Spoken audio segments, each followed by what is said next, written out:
Hello ma'am and sir, ang gagawin naman po natin ngayon ay ang pag-create at pag-remove ng section sa isang grade. So using school head or school admin account, magsa-sign in po tayo. Then sa list of classes. Then halimbawa po ay doon muna tayo sa mag-create ng class. So click po natin yung create class.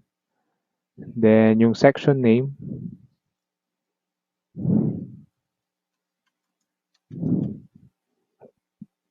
Grade offered, halimbawa po dyan ay grade kinder. Tapos advisor, halimbawa search,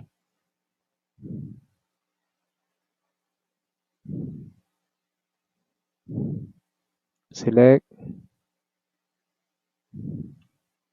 then sisave na po natin.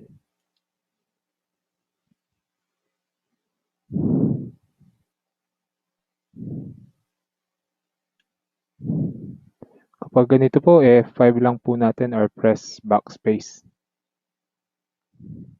Yan. So, double check natin. Save ulit natin para at least. Okay. Then, punta po tayo sa list of classes. Meron na tayong 3 section.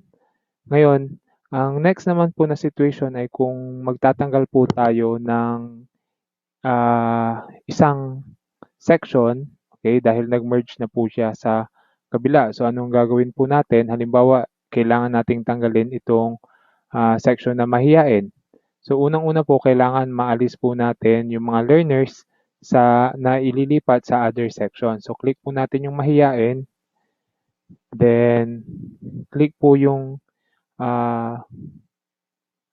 profile ng bata. Then, click nyo po yung transfer section. Tapos, ilagay natin kung saang section po siya mapupunta.